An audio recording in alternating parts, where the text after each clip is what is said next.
ada kesalahpahaman, dan memang yang namanya salah paham itu juga kadang membuat orang susah. Ya, Bi.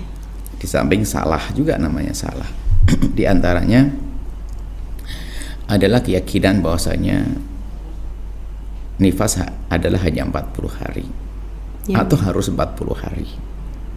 Sehingga kalaupun sudah darah bersih selagi belum 40 hari masih dia menganggap dirinya nifas. Atau kalau sudah 40 hari biarpun masih ada darah dianggap sudah berhenti. Sudah berhenti, Nggak ada urusan dengan 40 hari. 40 hari itu umumnya saja. Artinya nifas bisa berhenti 5 hari. Hari kelima sudah berhenti, nggak ada darah lagi, bisa saja nifas selesai. Bisa seminggu, bisa 50 hari.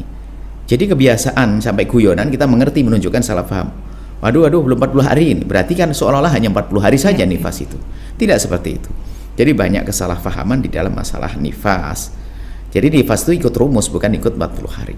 40 hari itu umumnya wanita nifas. Artinya nifas Anda bahaya wanita bisa saja 20 hari. Setelah 20 hari bersih, baru setelah itu 15 hari suci. Kemudian setelah itu Anda masuk bab haid, nggak ada nifas lagi. Banyak diantaranya itu. Kemudian juga mungkin kesalahpahaman fikih ya, setelah mendengar belajar hal yang mewajibkan mandi adalah misalnya hal yang mewajibkan mandi besar adalah melahirkan, ya kan? Nah, setelah melahirkan tak taunya ada darah nifas, tak taunya ini ustadznya namanya ustadz ngantuk barangkali begitu.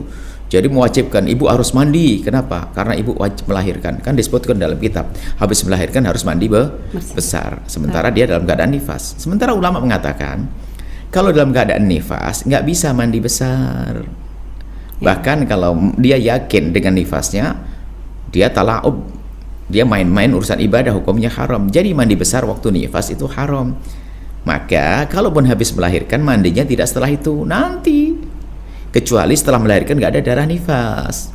Setelah melahirkan tidak ada darah nifas, maka dia mandi besar karena melahirkan. Tapi kalau setelah melahirkan ketumpangan nifas, maka tidak perlu mandi besar.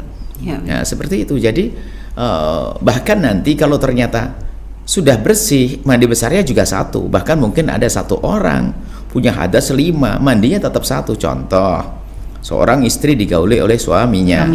Kan sudah wajib mandi. Sekaligus sang istri keluar mani juga. Habis keluar mani tak taunya melahirkan. Melahirkan kena nifas, melahirkan wajib juga, terus kena nifas 4. Habis nifas selesai, maka dia mandi sekali saja.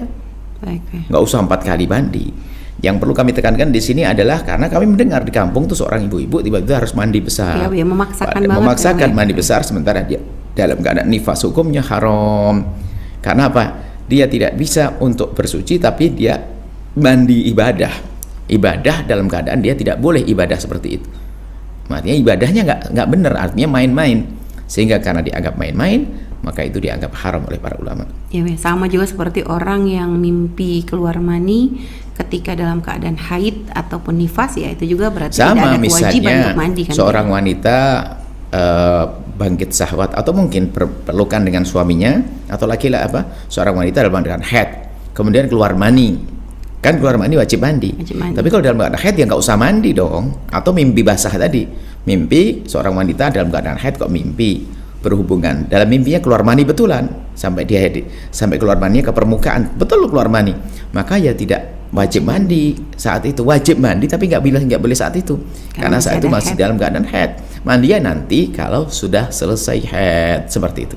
Setelah Anda menyaksikan video ini, jangan lupa berselawat kepada baginda Nabi Muhammad sallallahu alaihi wa alihi wa sahbihi wasallam.